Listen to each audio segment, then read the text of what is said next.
मुर्गी पहले आई या अंडा। चंदनपुर गांव में ऐसे कई किसान थे जिनके खेतों में कुआं नहीं था और वो पानी के लिए दूसरे किसानों को पैसे दिया करते थे। उन्हीं में से एक था आनंद। ये ले भाई जगदीश, तेरे इस महीने के पैसे। जगदीश पैसे गिन ही रहा था कि उसने बोला, अरे भाई, तू कब तक यूं पैसे देकर पानी खरीदता रहेगा? क्या करूं भाई, मेरे पास अपना खुद का कुआं कहाँ है और कुआं खुदवाने के लिए पैसे भी नहीं है। तो तू मेरा कुआं खरीद लेना। वैसे भी मेरा कुआं तेरे खेतों के नजदीक है और मैं इसका ज्यादा इस्तेमाल भी नहीं करता। तू सच में अपना कुआं बेचना चाहता है? हाँ, अगर तुझे खरीदना है तो मुझे 10,000 दे दे और ये कुआं तेरा। 10,000? अब इतने तो बनते ही है ना, तू देख ले। अगर तुझे खरीदना है तो बोल दे, वरना मैं किसी और ग्राहक को ढूंढ लेता हूँ। अरे नहीं भाई, नहीं, मैं 1-2 दिन में तुझे पैसे दे दूंगा। ठीक है आनंद घर गया और उसने कुआं खरीदने की बात अपनी पत्नी सरिता को बताई। सोच रहा हूँ हमारी दोनों बकरियों को बेचकर आनंद को पैसे दे दूं कुएं के लिए। बकरियों को बेचने से अच्छा आप मेरी अंगूठी गिरवी रख दीजिए। अरे नहीं सरिता, ये तेरी माँ की है, मैं ये कैसे ले सकता हूँ? अरे सोना ऐसे वक्त के लिए ही तो बनाते हैं ना, और मैं बेचने को थोड़ी कह रही हूँ। आप गिरवी रख दीजिए, जब पैसे आएंगे तो हम छुड़वा लेंगे। ठीक है। सरिता ने आनंद को अंगूठी दे दी। वो अंगूठी गिरवी रखकर आनंद ने जगदीश को पैसे दे दिए। ठीक है भाई, आज से ये कुआं तेरा हुआ। धन्यवाद भाई। उस दिन आनंद ने खुशी खुशी खेतों में काम किया और शाम में जब वो घर पहुंचा तो उसकी साली नीलिमा घर आई हुई थी। जीजा जी, कैसे हैं आप? बहुत अच्छा हूँ, और तू बता, तू कैसी है नीलिमा? बहुत अच्छी हूँ। जब से दीदी घर से गई है तब से पूरे घर में मेरा ही राज है। क्या बोली तू? कुछ नहीं दीदी, यूं ही मजाक कर रही थी। आई बड़ी मजाक करने वाली। अरे मैं तो भूल ही गई थी, आपका काम हुआ? हाँ, हो गया। आज से वो कुआं हमारा हुआ। अब मैं जितना चाहूँ उतना पानी कुएं से निकाल सकता हूँ। अरे वाह जीजा जी, ये तो बहुत खुशी की बात है। इस बात पर तो दीदी को बोलो समोसे बनाने। हाँ, सरिता बना दो ना समोसे। ठीक है, बनाती हूँ। सरिता भी बहुत खुश थी। उसने सबके लिए समोसे बनाए और सबने खुशी खुशी समोसे खाए। अगले दिन आनंद कुएं से पानी लेने गया। हे, रुक जाओ। क्या हुआ भाई? पानी के पैसे दो। किस बात के पैसे? ये कुआं तो मेरा है ना, मैंने कल ही तुमसे ये कुआं खरीदा था। तुमने मुझसे कुआं खरीदा था पर अंदर का पानी नहीं। अगर तुम्हें पानी चाहिए तो पैसे दो। क्या? पर ये तो सरासर धोखा है। अच्छा, अब पंचायत ही तुम्हारा फैसला करेगी। चलो पंचायत। आनंद और जगदीश दोनों मुखिया जी के पास आए और दोनों ने अपनी अपनी बात रख दी। कुछ गांव वाले भी इकट्ठा हो गए थे। आनंद की पत्नी और उसकी साली भी वहां पहुंच चुकी थी। कुआं मैंने आनंद को जरूर बेचा है, पर उसके अंदर का पानी अब भी मेरा है। अगर उसे पानी चाहिए तो मुझे पैसे देने होंगे। ये तो धोखा है मुखिया जी। ये गलत बात है जगदीश, तुम आनंद को धोखा नहीं दे सकते। ये धोखा नहीं है, व्यापार है, व्यापार। मुखिया जी को समझ नहीं आ रहा था कि वो क्या बोले। गांव वाले भी परेशान थे। तभी आनंद की साली नीलिमा सामने आई। जगदीश भैया, आपके बोलने के हिसाब से कुआं आनंद जीजू का है और पानी आपका, बराबर? हाँ, बराबर। तो जगदीश भैया, तो आप अपना सारा पानी कुएं में से ले लीजिए, क्योंकि कुआं तो आनंद जीजू का है ना? क्या? और अगर आप पानी आनंद जीजू के कुएं में ही रखते हैं तो आपको उन्हें किराया देना होगा हर महीने। नीलिमा की चतुराई सुनकर जगदीश के साथ साथ सारे गांव वाले अचंभे थे। जगदीश समझ गया था कि वो फंस चुका है और उसने हार मान ली। ना मुझे वो कुआं चाहिए और ना उसका पानी, वो दोनों तुम ही रखो आनंद। इतना बोलकर जगदीश तमतमाता हुआ वहाँ से चला गया। वाह चुटकी, तुमने तो कमाल ही कर दिया। धन्यवाद काका। आनंद और सरिता ने भी नीलिमा का धन्यवाद किया और उस दिन से आनंद को कुआं और पानी दोनों मिल गए। इस घटना को अभी कुछ ही दिन बीते थे कि जगदीश आनंद के घर कुछ लोगों के साथ आया। तुम यहाँ क्या कर रहे हो?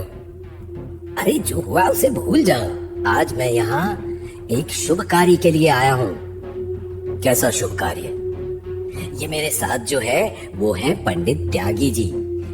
ये हमारे राज्य के मशहूर विद्वान हैं। बहुत कीर्ति है इनकी। बड़ा घर, जमीन, जायदाद और भी बहुत कुछ है। ये सब तो ठीक है, पर इन्हें हमसे क्या काम है? ये अपने इकलौते बेटे के लिए लड़की ढूंढ रहे हैं। शर्त ये है कि बहू बहुत ही बुद्धिमान हो, और मुझे लगा तेरी साली इनकी बहू बनने के योग्य है।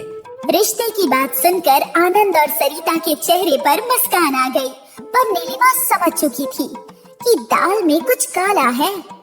भला कोई अपनी बेइज्जती के बाद मेरे लिए रिश्ता ला सकता है क्या? ये जरूर मुझसे बदला ले रहा है। खैर, मैं भी नीलिमा हूँ, देख लूंगी। अरे आइए आइए, बैठिए। सरिता, थोड़ा जलपान का इंतजाम करो। सरिता ने मेहमानों को चाय वगैरह दिया और फिर बातचीत शुरू हुई। वैसे तो हमने कई लड़कियां देखी हैं, पर एक भी लड़की इतनी बुद्धिमान नहीं मिली कि जो हमारे बेटे के साथ विवाह के योग्य हो। पर जगदीश ने तुम्हारी साली की बहुत प्रशंसा की है, इसलिए हम यहाँ चले आए। बहुत अच्छी बात है। हम लड़की से बात करना चाहते हैं। नीलिमा सामने आकर बैठ गई। बेटी, तुम्हारे पास दो विकल्प हैं। या तो हमारे 100 सरल प्रश्नों का उत्तर दो, या तो हमारे एक कठिन प्रश्न का उत्तर दो। तुम्हें जो विकल्प पसंद है बता दो। नीलिमा ने थोड़ा सोचा। आप हमसे कठिन प्रश्न पूछिए। नीलिमा का जवाब सुनकर आनंद और सरिता थोड़े घबरा गए। वहीं जगदीश मन ही मन खुश हुआ। अब आएगा मजा। आज सबके सामने इस लड़की का भी मजाक उड़ेगा। मेरा बदला पूरा हो जाएगा। जैसी तुम्हारी इच्छा बेटी। अब तुम्हें हमारे केवल एक कठिन प्रश्न का उत्तर देना होगा। जी। तो हमारा प्रश्न ये है कि पहले मुर्गी आई या अंडा? प्रश्न सुनकर सरिता ने माथा पकड़ लिया। आनंद भी उलझन में था, क्योंकि ये गुत्थी तो अब तक सुलझी ही नहीं थी। शायद ही कोई होगा जिसे पता होगा कि पहले मुर्गी आई या अंडा। पर न जाने क्यों नीलिमा के चेहरे पर मुस्कान थी। उसने तुरंत उत्तर दिया, मुर्गी पहले आई। अच्छा, वो कैसे भला? आपने कहा था कि हमें बस एक ही प्रश्न का उत्तर देना है। ये तो आपका दूसरा प्रश्न हुआ ना ससुर जी? पंडित त्यागी काफी देर तक हंसते रहे। तुम तो सच में बहुत बुद्धिमान हो बेटी। मुझे तुम्हारी जैसी ही बुद्धिमान बहू चाहिए थी। तुम मेरे बेटे के लिए सर्वोत्तम संगिनी हो। आनंद जी, तो ये रिश्ता तय रहा। आपकी साली मेरे घर की बहू बनेगी। ये सुनकर सरिता और आनंद बहुत खुश हुए। अरे सरिता, सबका मुंह मीठा करवाओ। सरिता ने सबको मिठाई खिलाई और नीलिमा मिठाई जगदीश के पास ले गई।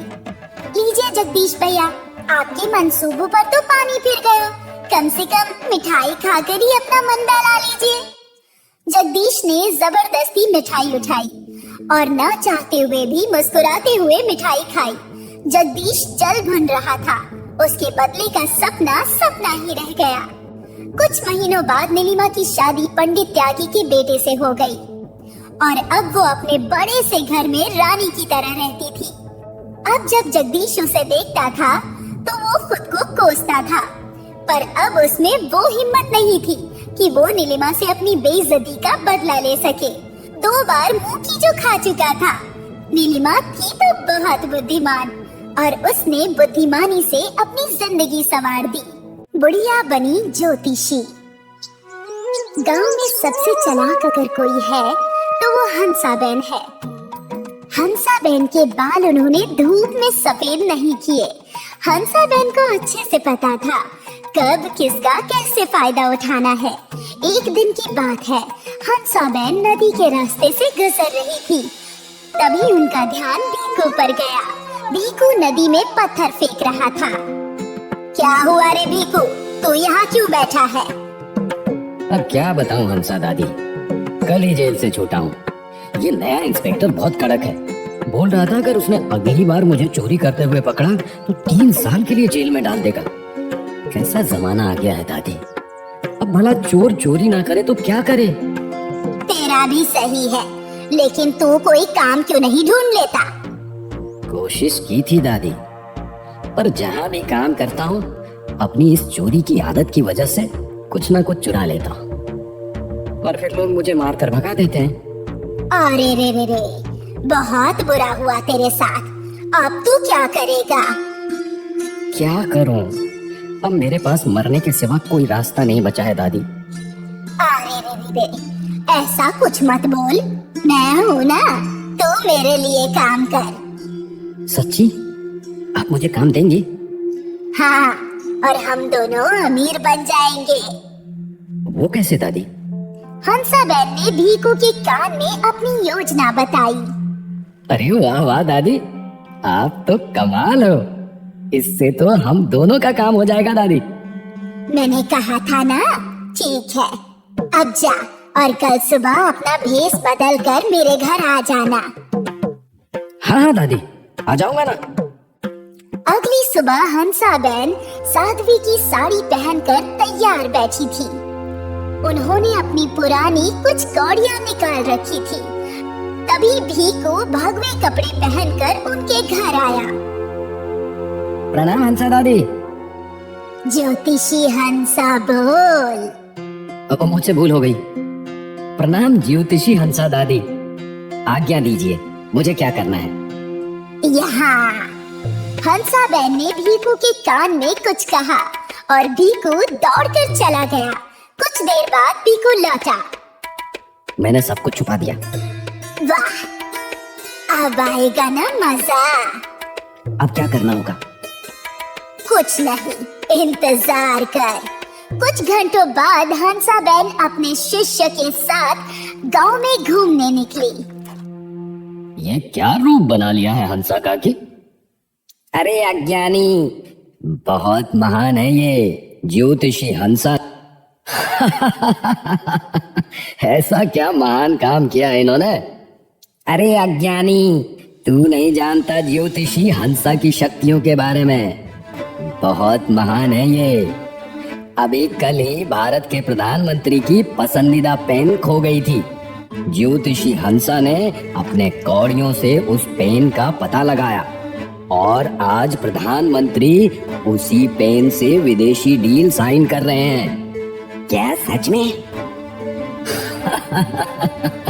तुम भी ना हंसा बहन, लगता है तुम्हारे पास कोई काम धंधा नहीं है, इसीलिए ज्योतिषी बन गई।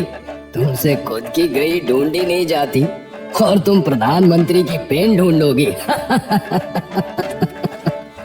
तभी रमन रोते हुए वहां आया।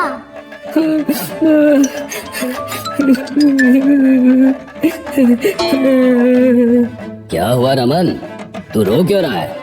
आप तो जानते हैं मुखिया जी, मैं कितना गरीब हूँ। अभी 1 महीने पहले ही मैं जैसे तैसे 4 मुर्गियाँ और 2 मुर्गे खरीदे थे। हाँ पता है। आज सुबह उठकर देखा तो सारी मुर्गियाँ और मुर्गे गायब हैं। हैं? ये तो अजीब बात है। गांव में भला मुर्गी चोर कौन हो गया? मुझे तो लगता है किसी ने मेरी मुर्गियों को पकड़कर खा लिया। अरे अरे रो मत रमन, मैं हूँ ना। आपके होने से मुझे क्या, मुझे तो मेरी मुर्गी और मुर्गियाँ चाहिए। मेरा मतलब है मैं तेरी मुर्गियाँ ढूंढ सकती हूँ। क्या सच्ची?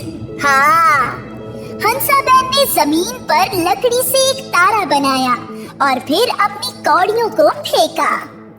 रमन, तेरी मुर्गियां जिंदा है और सही सलामत है। लगता है तूने सुबह उन्हें खुला छोड़ दिया था। लेकिन अब वो कहाँ है? मेरी कौड़ियां बता रही है कि वो चलते चलते नदी के पास गई है। रमन दौड़ते हुए नदी के पास गया। उसे उसकी सारी मुर्गियां दिखी। वो खुश हो गया और तुरंत उन्हें पकड़कर हंसाबेन के पास लौट आया। धन्यवाद हंसा काकी, आपने मेरी मुर्गियां ढूंढ दी। मैं तो इन्हें जिंदा देखने की उम्मीद ही खो चुका था। अगर कुछ घंटे और बीत जाते ना, तो जंगली कुत्ते तेरी इन मुर्गियों को खा लेते। ज्योतिषी हंसा दादी की जय। इन्हें भूत भविष्य वर्तमान सबका ज्ञान है। आओ आओ और अपनी सारी समस्याओं का समाधान पाओ। ये चमत्कार देखकर गांव वाले टूट पड़े। मेरी तो शादी की अंगूठी चोरी हो गई है हंसा काकी। अगर मेरी पत्नी को पता चला ना, वो मेरा ऐसा हाल करेगी कि अस्पताल वाले भी मेरी मरम्मत नहीं कर पाएंगे। मेरी अंगूठी ढूंढ दो हंसा काकी। अंगूठी तो मिल जाएगी, पर पहले दक्षिणा रखो, 501 रुपये। बस ये लो। किशोर ने भीकू को 501 रुपए दिए और फिर हंसाबेन ने फिर से जमीन पर लकड़ी से तारा बनाया और कौड़ियां फेंकी। दिखी क्या? मेरी अंगूठी दिखी क्या? हाँ हाँ, दिख गई।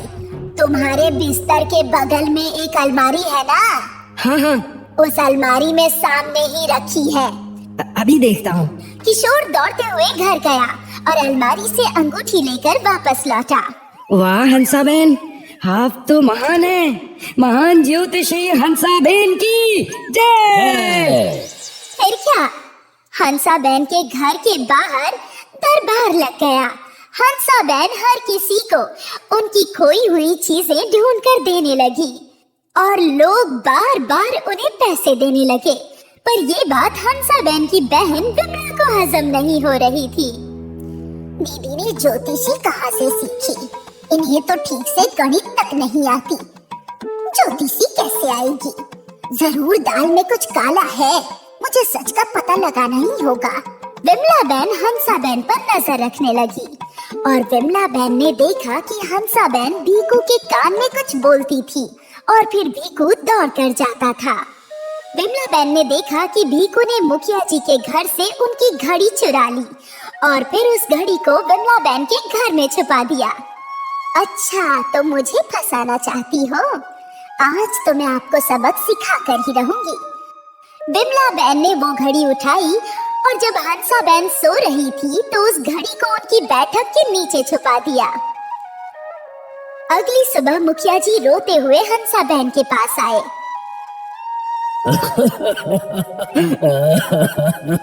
क्या हुआ मुखिया जी, तुम रो क्यों रहे हो?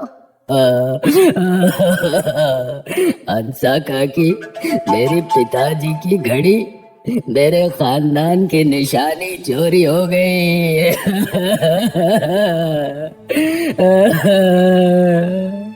अरे फिक्र मत करो, चाहे चोर जो भी हो उसका पर्दाफाश करके ही रहूंगी। ढूंढिए ढूंढिए हंसा काकी, मेरी घड़ी ढूंढ दीजिए। हंसाबेन ने कौड़ियां फेंकी।